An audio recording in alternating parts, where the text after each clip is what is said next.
Nous continuons à voir les grandes choses que le Seigneur a rendues disponibles pour notre marche.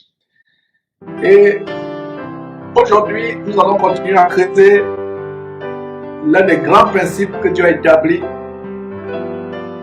non seulement à travers Jésus-Christ, mais à travers la nature humaine, comment Dieu, en créant l'homme, l'a créé avec l'habilité de choisir la voie qui lui plaît. Ce que nous appelons communément le libre arbitre. Dieu a créé l'homme avec le libre arbitre. Il a mis devant lui le bien et le mal. Il a dit, voici, je mets devant toi le bien et le mal. Choisis le bien et tu vivras éternellement. Mais si tu choisis le mal, tu auras la ruine éternelle.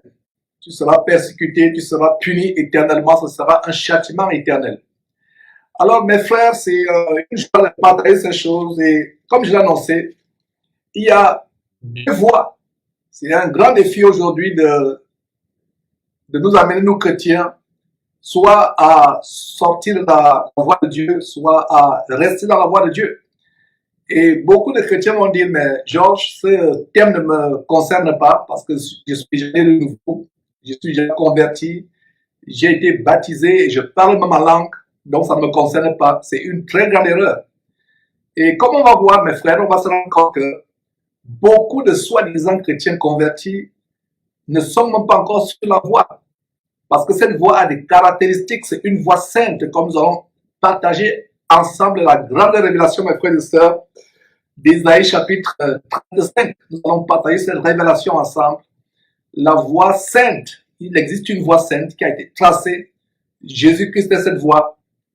Comme il est dit en Jean chapitre 14, verset 6, il est dit de lui-même, je suis le chemin, la vie et la vérité. Nul ne vient au Père que par moi. Donc voilà la voie sainte qui a été tracée. Alors, allons, mes frères et sœurs, voir cette grande écriture en Matthieu chapitre 7. Nous allons partager ensemble. Avant de lire Matthieu chapitre 7, j'aimerais insister encore à nouveau que Dieu a créé l'homme avec le libre arbitre. De toutes les créatures vivantes sur terre, les animaux, les reptiles, les oiseaux, les poissons et même les arbres, les créatures obéissent instinctivement. Dieu donne l'ordre à un gros poisson d'avaler Jonas qui se rebellait, qui fuyait devant son ordre d'aller prêcher la parole de Dieu à Ninive, d'aller prêcher la repentance à la ville de Ninive, la ville méchante. Jonas se rebelle, Dieu dit au poisson, avale Jonas, le poisson obéit instantanément. Dieu dit à un ver, toujours dans l'histoire de Jonas, de mordre, de piquer l'arbre pour enseigner une leçon de compassion à Jonas, l'arbre sous lequel Jonas s'abritait de la chaleur. Dieu ordonne à un ver de terre de piquer l'arbre vers les autres êtres humains ont la capacité d'obéir promptement. Donc, je vais dire les autres êtres vivants, excusez-moi, les autres êtres vivants ont la capacité d'obéir promptement à Dieu. Pourquoi ce n'est pas le cas de l'homme? Parce que Dieu a fait l'homme à son image, comme on l'a vu il y a quelques jours. L'image de Dieu, vous pouvez la découvrir en Jean chapitre 4, verset 24. L'image de Dieu, c'est le Saint-Esprit. Dieu créait l'homme à son image. Et il a créé l'homme pour que l'homme ne soit pas un robot, pour que l'homme n'obéisse pas instinctivement comme les animaux, les poissons ou les oiseaux le feraient. Par exemple, Dieu ordonne à un corbeau d'aller nourrir Élie, d'apporter le pain et de la viande à Élie, l'oiseau obéit. Donc voilà ce qui caractérise toutes les autres espèces vivantes autres que l'homme. Ça veut dire que les espèces obéissent instinctivement. Elles n'ont pas le libre arbitre, elles n'ont pas la capacité de raisonner, de réfléchir, de choisir leur voie. L'homme est la seule créature de Dieu qui a cette capacité de choisir, de réfléchir, de raisonner. Et Dieu n'a pas voulu ce genre d'obéissance robotique, ce genre d'obéissance mécanisée. Dieu a voulu une obéissance vraiment libre arbitre. C'est la plus grande obéissance que Dieu recherche. Et quand il créa l'homme avec cette capacité de choisir soit le bien, soit le mal. Et si vous repartez revisiter le livre de Genèse ou alors étudier en profondeur l'étude que nous avons faite verset à verset de Genèse, Dieu a établi l'homme dans le jardin. Il a créé l'homme, il a mis dans le jardin qu'il a créé pour que l'homme l'entretienne. Il a donné à l'homme la domination sur toute la terre, sur toutes les mers et même par rapport aux espèces volantes, les oiseaux. Dieu a donné à l'homme le pouvoir, mais ce pouvoir lui a été arraché par Satan. Et Dieu avait donné un seul ordre à Adam, excusez-moi, à Adam, en disant, tu pourras manger de tous les arbres du jardin, mais tu ne mangeras pas de l'arbre de la connaissance du bien et du mal, parce que le jour où tu en mangeras, tu mourras. Dieu n'a pas fait un homme ayant une intelligence robotisée au point où quand l'homme veut se diriger vers l'arbre de la connaissance du bien et du mal, l'arbre défendu, Dieu prend la télécommande et éviter de manger l'arbre. Ou alors quand l'homme veut s'aventurer, ou Ève, son épouse, veut s'aventurer vers l'arbre interdit, Dieu appuie sur une télécommande, une chaîne apparaît pour attacher, pour s'accrocher au pied de l'homme et le retirer de la voie. Non, Dieu a pressé une obéissance qui vient d'une intelligence volontaire, délibérée, sans contrôle, sans hypnose. Dieu ne possède pas. Dieu ne contrôle pas. Là où il y a un esprit de contrôle ou de domination, c'est le diable qui est en œuvre. Et nous avons toujours exposé ces fausses églises où les gens, les faux pasteurs, je vais dire les hommes de Satan, au lieu de dire hommes de Dieu, habituons-nous à cette expression désormais, hommes de Satan, amènent les gens à être sous leur domination, à les contrôler, à les manipuler. La plupart des autres, des chrétiens mécanisés qui agissent de manière instinctive, ça ne nous surprend pas parce que la plupart sont sous des pouvoirs hypnotiques, des pouvoirs de vaudou, des pouvoirs d'envoûtement, d'ensorcellement. Alors, mes frères, ça en est fait pour cette introduction. Allons voir dans notre sujet, il y a deux voies. Deux voies. Et d'ailleurs, le Seigneur Jésus parle de ces voies. La voie large et la voie étroite. Allons voir ce verset, mes frères et sœurs. On va l'analyser point par point. Tournez vos Bibles dans l'un des 3 chapitres que je vous ai toujours recommandé dans le livre de Matthieu, si vous voulez avoir le ramassis ou la crème de la crème de tous les merveilleux enseignements du Seigneur Jésus-Christ qui sont dans Matthieu chapitre 5, Matthieu chapitre 6, Matthieu chapitre 7. Vous les lisez en profondeur. Vous allez avoir la substance de tout ce que Jésus a enseigné. Il plaise à Dieu si on a le temps. Nous allons encore revenir sur notre série, tout ce que Jésus a enseigné. On a arrêté, je ne sais pas quelle partie. Et mon ambition par rapport à cette série, c'était d'arriver à 100 parties de tout ce que Jésus a enseigné. Mais si vous voulez savoir tout ce que Jésus a enseigné, je vous recommande, mes frères et sœurs, de lire Matthieu chapitre 3, Matthieu chapitre 5. Aujourd'hui, allons dans Matthieu chapitre 7, où Jésus établit ce grand principe de cette voie. Il y a une voie large, il y a une voie étroite. Et allons dans Matthieu chapitre 7, je suis Matthieu chapitre 7.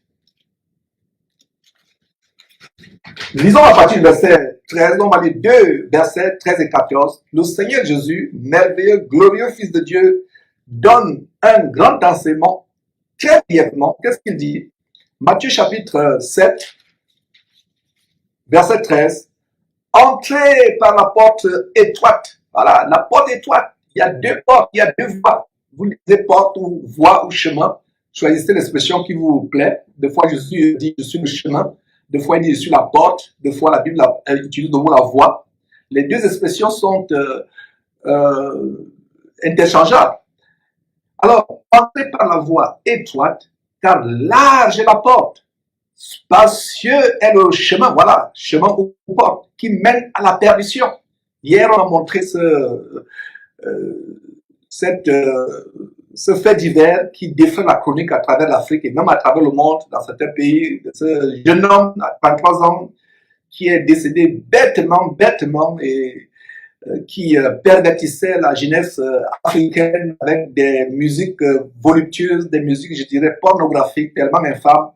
Et c'était l'occasion pour moi, mes frères et sœurs, de donner un message à la jeunesse chrétienne, non seulement aux parents chrétiens, mais à la jeunesse. Et il y a ce verset qui dit dans l'Ecclésiaste, jeune homme, souviens-toi de ton Créateur dans les jours de ta jeunesse, avant que le soleil ne s'obscurcisse. Donc, souviens-toi de ton Créateur dans les jours de ta de ta jeunesse. Et comme cet homme, je reviens encore sur lui brièvement, ce jeune homme, DJ Arafat, dans la correspondance qu'il avait avec sa mère, entre guillemets, pas sa vraie mère, une personne qu'il appelait Mère Camille, voilà, il dit qu'il a tout le temps d'aller à Dieu. Il ne savait pas qu'il devait mourir quelques heures plus tard. Il dit dans cette conversation qu'il a tout le temps pour aller à Dieu. Il est encore jeune, il aura tout le temps pour aller à Dieu. Il ne savait pas qu'il devait mourir quelques heures plus tard pour prendre la direction du lac de feu et de soufre éternellement. Alors, il y a deux voies, la voie étroite et la voie large. Le Seigneur Jésus dit, entrez, entrez par la porte étroite, car large est la porte, spacieux est le chemin qui mène à la perdition. La perdition ici, c'est la voie de l'enfer. Chaque fois que vous lisez perdition dans la Bible, au final, c'est l'enfer éternel qui ne s'éteindra pas. Beaucoup de personnes passent par là. Les gens n'aiment pas l'évangile qui les amène à vaincre le péché, l'évangile qui les amène à crucifier leur chair, à crucifier les passions de la chair, les pulsions de la chair. Les gens aiment plutôt l'évangile qui plaît, ce que j'appelle généralement l'évangile chocolat, l'évangile bonbon. Vous aurez un grand château dans 6 mois, amen. Vous serez riches, amen. Vous serez des leaders, amen. Vous allez prospérer, vous ferez des grandes choses, amen. Voilà. Les gens aiment ce genre d'évangile. Les gens n'aiment pas l'évangile qui consiste à crucifier sa chair sur la croix. L'évangile qui consiste à se repentir de sa vie passée, à fuir le péché, à haïr le péché. C'est un évangile qui fait mal. Nous avons organisé il y a presque 2 ans, en 2017, le séminaire Vaincre le péché à Houston. Ça m'a même surpris qu'il y ait une trentaine de personnes. Je m'attendais à ce qu'il y ait peut-être 5 ou 10 personnes. Mais si c'était le séminaire Percée financière, c'était le séminaire L'envolée financière, comment trouver le meilleur mari, séminaire comment trouver le meilleur mari du monde, la meilleure femme du monde, séminaire comment être un grand homme d'affaires, comment être roi sur terre. La salle aurait été pleine. La salle aurait été pleine et même si on donnait le prix, on mettait le prix à $1000 ou 1000 euros. Ce qui est une aberration parce que l'évangile de Jésus-Christ est gratuit. Il vous donne des évangiles de mort, des évangiles qui mènent à l'enfer. Et d'ailleurs, ils vous font payer la mort, ils vous font payer l'enfer. À l'enfer gratuitement, c'est encore très grave que d'aller en enfer gratuitement. Mais à l'enfer, on vous paie la voie de l'enfer. Mais après de ça, c'est terrible. Donc, il y a 2 voies. La voie, en quoi consiste? Nous allons voir en détail les caractéristiques de la voie droite et la voie étroite. Donc, lisons d'abord ces 2 versets. Donc, le Seigneur Jésus dit, entrez par la voie étroite, car large est la porte, spacieux est le chemin qui mène à quoi? À la perdition, perdition ou enfer. Mais, chaque fois que vous voyez dans la Bible un verset qui commence par mais, c'est en diamétrale opposition de ce qu'on vient de lire. C'est totalement opposé de ce qu'on vient de lire. Donc, contrairement à ce chemin étroit, contrairement à ce chemin, contrairement à ce chemin large qui mène à la perdition, il y a verset 14, mais étroite est la porte, resserré est le chemin qui mène à la vie, il y a peu qui les trouvent. Qu'est-ce que vous observez dans ces 2 versets? Par rapport à la porte large, vous n'avez même pas besoin de trouver, même un aveugle qui passe. Regardez. Mais par rapport à la porte étroite, resserrée, vous ne la voyez même pas. Vous avez des problèmes pour la trouver. Est-ce que vous voyez? Par rapport à la porte large, le Seigneur Jésus ne dit pas au verset 13 que par rapport à la porte large, beaucoup sont ceux qui les trouvent. Non. Il dit, beaucoup sont ceux qui passent par là. Ça veut dire quoi? Ça veut dire que vous n'avez pas besoin de la trouver. Elle est là partout. Les musiques mondaines, la sexualité, le mensonge, le vol, cette voix est là, elle est partout. La haine, le manque de pardon, la convoitise, la jalousie, la gourmandise, l'hypocrisie, cette voie large est partout. C'est une voie facile à trouver. Est-ce que vous comprenez très bien, mes frères et sœurs? La voie large, vous n'avez pas à la trouver. Vous passez seulement. Même un aveugle qui ne la voit pas passe. Tout le monde passe. Tout le monde passe par cette voie. Même les enfants, les vieillards. Tout le monde passe par la voie. Voilà la première caractéristique de la voie étroite Disons, commençons d'abord par la voie étroite. La première caractéristique de la voie étroite, ça veut dire que il n'y a pas d'effort à faire pour la trouver. Cette voie est là. Le sexe sur Internet, la pornographie, la musique mondiale à la télévision, les musiques qui passent à la radio, les collègues qui s'habillent de manière voluptueuse pour vous séduire. Et si vous tombez à la séduction, voilà la voie, ça mène à la perdition. Le mensonge, la convoitise, le vol, le meurtre, la haine, l'adultère, mes frères et sœurs, l'inceste, les sacrifices humains, les meurtres rituels, les sectes sataniques, la voie est large. La voie est large. Les passions de la jeunesse, la voie est large. Elle est là. Et beaucoup passent par là sans la trouver. Même un aveugle qui passerait. Mais regardez à l'opposé de la voie large où tout le monde passe sans même la trouver parce qu'elle est là partout. C'est une voie qui a plusieurs avenues. Une avenue s'appelle mensonge, une avenue s'appelle pornographie. Le tard dans la nuit, vous allez vous branler devant votre ordinateur, devant un téléviseur en train de regarder des films érotiques. Vous vous masturbez, voilà une voie. Vous mentez à votre employeur, vous mentez à ceci ou cela, voilà une autre voie. Vous faites le faux, voilà une autre voie. Vous avez des mauvaises pensées, voilà une autre voie. Vous ne voulez pas pardonner à vos ennemis, voilà une autre voie. Cette voie est rue. Ici aux États-Unis, il y a tellement des axes lourds et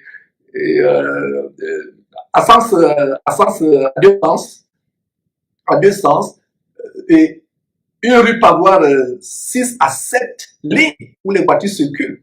Donc c'est ça, une ligne c'est le mensonge, une ligne, donc large la voie, la porte, large la voie qui mène à la perdition. C'est comme l'autoroute ici aux États-Unis qui a des voies.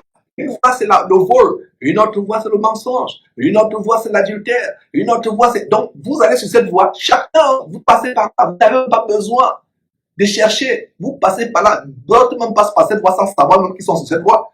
Est-ce que vous voyez mes frères et sœurs? Beaucoup sont sur cette voie sans s'en rendre compte. Ils sont sur cette voie, ils naviguent.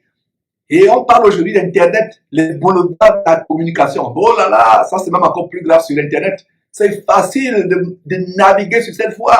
Aller de compte Facebook, voir des choses insensées, des blagues sur WhatsApp. WhatsApp ou Facebook pour le chrétien, ça doit être uniquement pour la gloire de Dieu. Ce n'est pas pour aller suivre des blagues. Ce n'est pas pour aller vous branler. Ce n'est pas pour aller faire des choses terribles. Pour aller chercher des copains et des copines. Pour aller draguer ou vous faire draguer. Ce n'est pas ça WhatsApp pour le chrétien. Facebook, oh là là, une autre voie large. Vous n'avez même pas besoin de la trouver. Beaucoup passent par là. Tellement de voies qui mènent à l'enfer, à la perdition. Vous n'avez pas besoin de la chercher, vous n'avez pas besoin de la trouver. Elles sont là, elles sont là. Même l'air que vous respirez, vous vous retrouvez dans une boîte de nuit, c'est une voie. Vous vous retrouvez en train d'écouter les mauvaises choses à la télévision, en train de suivre les séries amoureuses à la télévision, c'est une autre voie.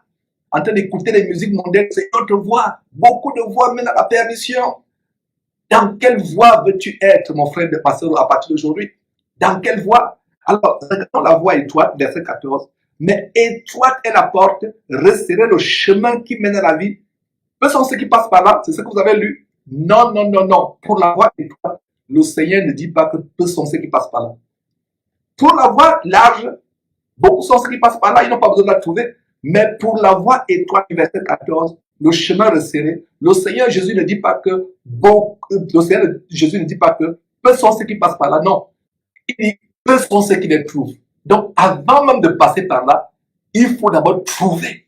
Et même si vous l'avez trouvé, il est difficile de passer par là. Je reprends pour ceux qui sont lents à comprendre. Pour la voie large, vous n'avez pas besoin de la chercher ou de la trouver. Elle est là. Tenue sexy, tenue bling bling, produits cosmétiques pour les femmes qui veulent soigner, aux femmes mondaines qui regardent la télévision. Donc, il y a tellement de voies. Comme on dit, just name it. Donnez tout le nom que vous voulez donner à cette voie. Vous n'avez pas besoin de la trouver, vous n'avez pas besoin de la chercher. Beaucoup sont ceux qui passent par là. Vous n'avez pas besoin de la trouver. Même un aveugle, les yeux bandés, même il y a certaines personnes, les yeux bandés, passent sur cette voie. Mais la voie resserrée, le chemin étroit, c'est difficile à trouver. Et même si vous trouvez, c'est pas sûr que vous y passerez. Alors, cette exhortation s'adresse à deux catégories de personnes. Ceux qui n'ont pas encore trouvé cette voie, les non-chrétiens, et ceux qui ont trouvé cette voie, les chrétiens comme vous et moi, mais qui ont des problèmes à y passer. Voilà pourquoi je disais, je souris, parce que je disais au début que beaucoup de chrétiens vont dire que cet enseignement ne me concerne pas. Cet enseignement nous concerne tous. Cet enseignement concerne les non-chrétiens et nous les chrétiens. Par rapport aux non-chrétiens, cet enseignement les amène à trouver, à chercher la voie qui mène au ciel, au paradis. Et cette voie, c'est Jésus-Christ. Maintenant, pour nous chrétiens, qui avons trouvé cette voie, cet enseignement nous encourage à marcher sur cette voie. Marchez-y! Beaucoup ont trouvé cette voie sans y marcher. Beaucoup connaissent le Seigneur Jésus. Beaucoup parmi nous ont confessé le Seigneur Jésus de leur bouche comme leur Seigneur et Sauveur personnel.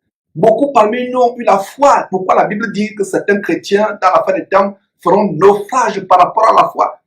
Pourquoi les prophéties de la fin des temps du Saint-Esprit dit, dans les derniers temps, quelques-uns abandonneront la foi? Vous ne pouvez pas abandonner ce que vous n'avez jamais possédé. Pour abandonner votre chemise ou votre portable, quelque part, oubliez que il a fallu d'abord que vous ayez ce portable, n'est-ce pas? Que vous ayez cette chemise ou ce cahier ou ce livre. Alors, quelques-uns abandonneront la foi, c'est-à-dire ceux qui ont trouvé le chemin. Parce qu'il y a deux catégories de personnes sur la terre. Ceux qui n'ont jamais trouvé ce chemin. Le chemin étroit. Musulmans, catholiques, bouddhistes, peu importe, ceux qui sont dans les fausses religions chrétiennes, qui pensent qu'ils sont chrétiens, ne sont pas chrétiens. C'est ceux qui n'ont jamais trouvé la voie. Parce que la voie qui mène à Dieu, ce n'est pas Marie, ce n'est pas Bouddha, ce n'est pas Mahomet, c'est Jésus-Christ et Jésus-Christ seul, n'est-ce pas? Alors, cet enseignement s'adresse à deux catégories de personnes. Les non-chrétiens, ou alors ceux qui pensent qu'ils sont chrétiens, mais qui ne sont pas chrétiens aux yeux de Dieu, qui doivent savoir que la seule voie, c'est Jésus-Christ. Maintenant, cet enseignement s'adresse aussi à nous, vous et moi, qui avons trouvé, mais qui n'y marchent pas. Parce que le Seigneur Jésus dit, par rapport à la voie étroite, la voie resserrée, il y a deux choses. Il faut d'abord trouver. Tu peux trouver sans y marcher. Beaucoup de personnes ont contemplé le royaume des cieux, mais ne pourront pas y entrer.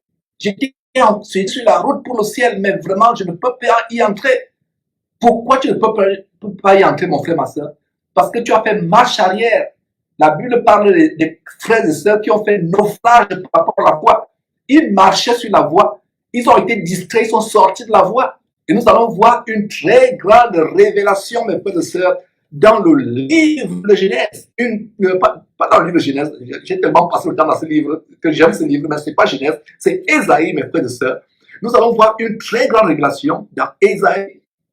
J'espère que vous avez bien compris les deux voies de Matthieu chapitre 7. Ces deux voies ne vous étaient pas très bien expliquées. J'espère que par la vertu du Saint-Esprit, Dieu vous ouvre les intelligences pour comprendre que la voie étroite, la voie resserrée, c'est difficile à trouver. Pour la trouver, donc il y a même deux étapes qui sont difficiles. Un, difficile de trouver. Deux, difficile d'y marcher. Vous et moi, nous l'avons déjà trouvé. Mais est-ce que ça veut dire que nous marchons sur cette voie constamment? Non! Nous ne nous leurrons pas. Beaucoup parmi nous, des vrais chrétiens pieux qui aiment le Seigneur, qui ont trouvé cette voie, ont maintenant des problèmes de marcher sur cette voie. À cause de quoi? À cause des soucis. Regardez la parabole du semeur. Les gens qui ont reçu la parole de Dieu, qui ont cru avec zèle, mais les soucis de la vie, les soucis d'argent, les soucis du foyer, du mari, de la femme, des enfants, tous les problèmes de la terre, les soucis, et toute cette parole qui a été semée. Ils ont trouvé la voie saine pour y marcher, mais les soucis font qu'ils sortent de cette voie. Ce n'est pas parce que vous avez trouvé cette voie que vous allez forcément marcher dessus. Donc, pour la voie étroite, il y a deux grandes difficultés. Un, trouver, c'est difficile de trouver. Combien de personnes sur la Terre? On dit que nous sommes 7 milliards. Combien parmi ces 7 milliards ont véritablement trouvé le Seigneur Jésus-Christ? Et par rapport à ceux qui ont trouvé le Seigneur Jésus-Christ, combien sont ceux qui marchent sur cette voie tous les jours sans y sortir? Même si tu es sorti de cette voie, tu reviens. Mon exhortation aujourd'hui, c'est pour dire, mon frère pasteur, même si tu es sorti de cette voie, reviens sur cette voie aujourd'hui. Demande pardon à Dieu de ce que tu es sorti de cette voie et reviens sur cette voie. Marche sur cette voie. Il y aura des distractions de part et d'autre. D'un côté ou de l'autre de cette voie, il y a des broussailles, il y a des animaux qui sont là, ils vont te siffler, ils vont te distraire, ils vont dire, hey, mon ami, viens nous rejoindre ici, ne sors pas de cette voie, continue, cette voie, à un moment tu seras fatigué, à un moment tu vas trouver que c'est pénible, peut-être tu es seul, tu n'as pas de frères avec qui tu communiques, tu vas trouver que c'est seul, c'est difficile d'être seul, tu vas vouloir faire marche arrière. Continue sur cette voie. Mes frères et sœurs, la voie sainte, Jésus est venu établir cette voie. Voilà, lisons rapidement Luc chapitre 13, verset 24 qui dit « Efforcez-vous d'entrer par la porte étroite. » Voilà maintenant ce que je vous disais. Une fois que vous avez trouvé, ce n'est pas forcément à dire que vous allez y entrer. C'est difficile, c'est pour ça qu'il y a un effort. Regardez comment les deux passages, Matthieu chapitre 7, verset 13 et 14, qui montrent deux voies, la voie large, oh là là, c'est facile d'y passer, vous n'avez pas besoin de trouver, même les yeux bandés. Maintenant, la voie, c'est une voie large, mais la voie étroite qui mène au paradis, non seulement c'est difficile de trouver, mais une fois que vous avez trouvé cette voie, efforcez-vous, ce n'est pas facile, ce n'est pas parce que vous avez trouvé, ce n'est pas parce que vous l'avez trouvé que vous allez y marcher ou y entrer facilement. C'est pour cela que Jésus revient encore dans Luc chapitre 13, verset 24. Notez ce verset, s'il vous plaît. Efforcez-vous, c'est un effort. L'apôtre Paul disait, je traite durement mon corps, je le tiens assujetti. Quand la tentation vient, cette tentation d'aller tromper ta femme ou de faire le sexe avant le mariage ou de faire le sexe avec ton fiancé, ta copine, alors que vous n'êtes même pas encore marié, viens, résiste, efforce-toi, c'est un effort. Tu te fais violence. La Bible dit le royaume de Dieu, ce sont les violents qui s'en emparent. C'est violence sur ta chair. Pas la violence physique de commencer à tuer les gens à gauche à droite comme Al-Qaïda. Non, c'est la violence contre tes pulsions charnelles. Crucifier la chair, ça fait mal. Crucifier la chair, c'est forcé. Donc regardez Luc chapitre 13, verset 24. Efforcez-vous d'entrer par la porte étroite. Quand je vous dis, beaucoup cherchent à entrer et ne le pourront pas. C'est ce que je vous expliquais. Vous pouvez la voir. D'abord, pour la trouver, c'est difficile. Mais une fois que tu l'as trouvée, beaucoup vont chercher à y entrer, mais ne pourront pas. Ne pourront pas à cause de quoi?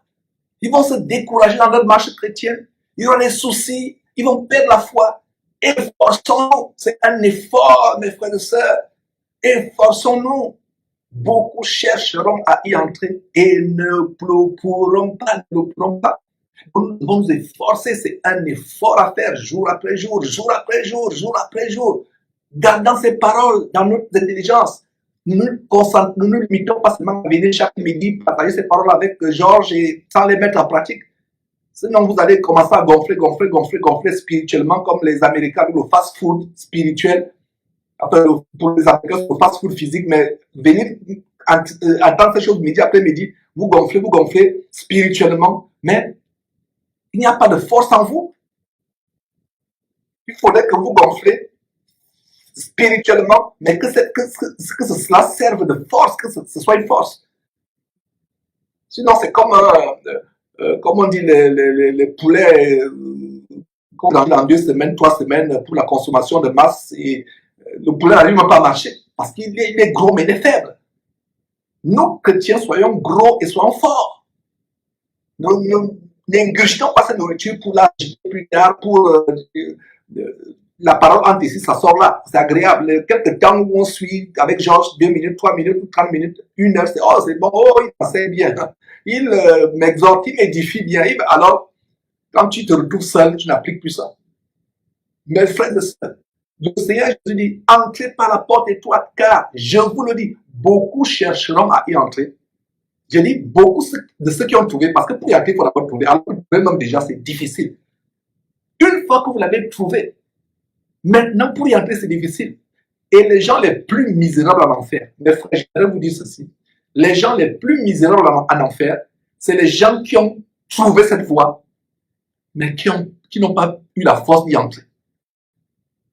Ceux qui ne pensaient même pas que cette voie existait, c'est-à-dire qui marchaient sur la voie large, qui n'avaient jamais entendu parler de la voie étroite, qui n'avaient jamais entendu parler de Jésus-Christ, qui est la voie étroite, ils vont souffrir, mais la souffrance sera ceux qui ont entendu, qui ont vu cette voie, qui l'ont trouvée, mais qui ne sont pas efforcés, comme Luc chapitre 13, verset 24 nous exhorte, qui ne sont pas efforcés d'y entrer.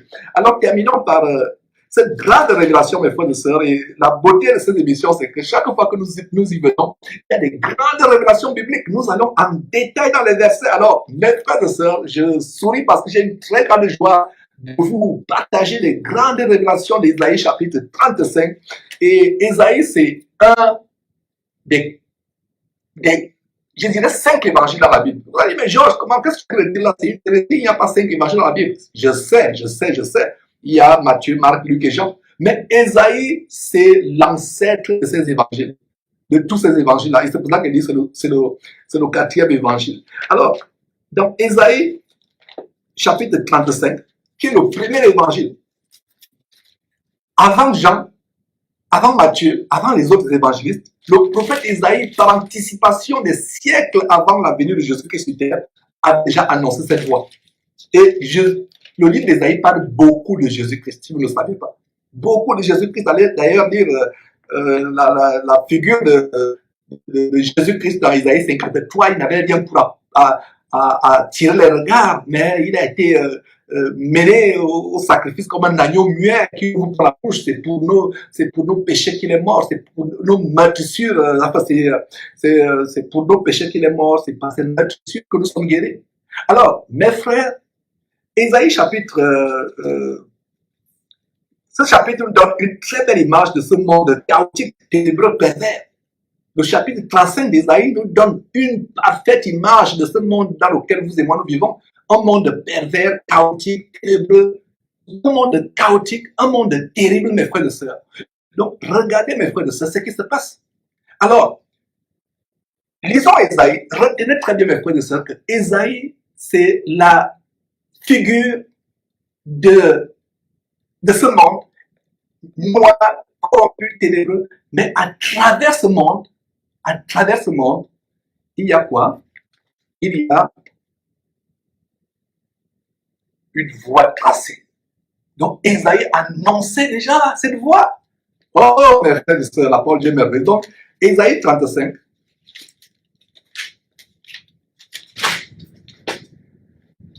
Lisons, faisons attentivement à cette voie, à cette route, au verset 8. Mais lisons le contexte très rapidement.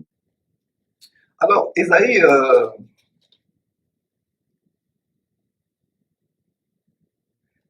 on peut lire à partir du verset, lisons tout le contexte pour bien comprendre. Lisons à partir du verset 1 rapidement.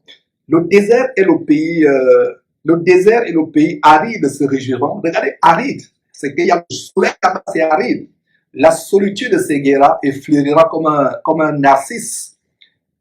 Verset 2, elle se couvrira de fleurs et tressaillira de joie, avec chant d'allégresse et cris de triomphe. La gloire du Liban lui sera donnée, la magnificence du Carmel et de Saron. Ils verront la gloire de l'Éternel. Fortifier les mains languissantes, voilà. Ça rejoint quoi? Ça rejoint ce qu'on a vu en Luc. Beaucoup voudront entrer, mais ils ne pourront pas parce qu'ils ont été affaiblis. Ils ont faibli dans leur voix, dans leur foi. C'est pour ça que le verset 3 dit, 35, fortifiez les mains languissantes, affermissez les genoux qui chancellent. C'est pour ça que mon travail derrière Jésus-Christ TV, c'est de nous fortifier, non seulement vous et moi. Parce que quand je vous fortifie, moi aussi je me fortifie. Donc mon travail sur Jésus-Christ TV, c'est de nous fortifier ceux qui ont quoi? Verset 3, les mains languissantes. D'affermir quoi? Les genoux qui font quoi? Qui chancellent. Vous ne pouvez plus marcher, vous êtes fatigué par les soucis du monde. Les genoux chancellent. Nous nous fortifions. Ésaïe parle de ces choses. Parce que le Seigneur Jésus dit que beaucoup de ceux qui ont trouvé cette voie, ce chemin étroit, ne pourront pas entrer. C'est tout là qu'il est dit. Efforcez-vous d'entrer. Voilà. Verset 4. Dites à ceux qui ont le cœur troublé, prenez courage. Voilà le travail que nous faisons. Nous venons tous les jours dire à ceux qui ont le cœur troublé, mon frère, ma soeur, ne sois pas troublé. Prends courage, ne craignez point. Voici votre Dieu. La vengeance viendra, la rétribution de Dieu. Il viendra lui-même et vous sauvera. Verset 5. Alors s'ouvriront les yeux des aveugles, s'ouvriront les oreilles des sourds. Alors le boiteux sautera comme un cerf. Imaginez-vous le boiteux qui saute en Actes chapitre 4 dans le temple. La puissance au nom de Jésus-Christ administrée par Pierre. Lève-toi au nom de Jésus-Christ. Je n'ai ni or ni argent, mais ce que j'ai au nom de Jésus-Christ, lève-toi et marche. Et le boiteux commence à sauter. Voilà d'où ça vient, mes frères et sœurs. Voilà d'où ça vient. Dites à ceux qui ont le cœur troublé, prenez courage, ne craignez point. Voici votre Dieu, la vengeance viendra. La rétribution de Dieu, il viendra lui-même et vous sauvera. Alors s'ouvriront les yeux des aveugles. Les yeux des aveugles. Voilà. Alors le boiteux sautera comme un cerf, il bondira, et la langue du mien éclatera de joie, et les eaux jailliront, et des eaux jailliront dans le désert, et les ruisseaux dans la solitude. Le mirage, voilà, verset 7, le mirage se changera en étang, et la terre desséchée en source d'eau, dans le repère qui servait de gîte aux chacals, croîtront des roseaux et des joncs. Verset 8, et regardez, au milieu des chacals, au milieu des gens, c'est la figure de tout ce qui est ténébreux dans ce monde, de tout ce qui est les soucis, les persécutions, les choses mauvaises, les ennemis, les sorciers, les marabouts qui veulent nous tuer, les démons, tout ça. Voilà l'image des chacals, les soucis, tout ce qui veut nous distraire, les choses mondaines, les distractions de la vie, c'est ça, chacal, repère de gîte au chacal, roseaux et les gens, tout ça. Mais, verset 8, c'est là où je voulais nous amener. Il y aura un chemin frayé, une route qu'on appellera la voie sainte. Nul impur n'y passera. Elle sera pour eux seuls, ceux qui la suivront, même les insensés ne pourront se garer. Voilà la grande révélation de cette voie. Une voie sainte, verset 8. Ésaïe chapitre 35, verset 8. Voici la révélation. Il y aura là un chemin frayé, une route où qu'on appellera la voie sainte. Nul impur n'y entrera. Nul impur. Si tu n'aimes pas la sanctification, tu as trouvé cette voie, tu as entendu parler du Seigneur Jésus-Christ. Mais si tu n'aimes pas l'évangile de sanctification, l'évangile de la repentance 24 sur 24 heures, nul impur n'y entrera. Nul impur n'ira au ciel. Nul impur n'y entrera. Elle sera pour eux ceux qui la suivront, ceux qui s'efforcent de route. Tu ne pourras pas t'égarer. Lisez très ce verset. Donc, mon frère, ma soeur, tu as été insensé en sortant de cette voie. Pour toi qui n'as jamais connu cette voie, qui la découvre par exemple en suivant par hasard cette émission, il n'y a pas de hasard avec Dieu. Nous allons te montrer davantage cette voie. Suis la voie. Maintenant, pour toi qui as trouvé cette voie, mais qui a du mal à marcher sur cette voie à cause de tes impuretés, non seulement physiques, mais mentales, les mauvaises pensées, la fornication, le vol, les mauvaises paroles qui sortent de ta bouche, tu as du mal à marcher. Purifie-toi. La Bible dit, les insensés qui sont écartés de cette voie, quand ils reviennent de cette voie, personne ne pourra plus s'égarer. Donc voilà mes frères et sœurs, quelle voie voulais-tu choisir? La voie étroite. La voie étroite qui est difficile à trouver. Et non seulement vous l'avez trouvé, qui est difficile à y marcher. La voie de la crucifixion de notre chair, de notre ego, de nos pulsions charnelles, de nos passions de la terre, de nos envies, de nos ambitions. Quelle voie voudrais-tu emprunter? La voie large, cette voie qui a plusieurs lignes. Telle ligne étant le mensonge, telle ligne étant le vol, la concupiscence, les péchés, c'est toute la souillure possible. Quelle voie, mon frère, ma soeur, voudrais-tu choisir? Le choix est à toi, c'est toi la réponse. Et la réponse dans ton cœur.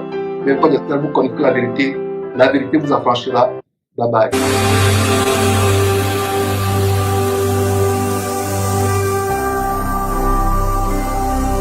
Jésus-Christ TV,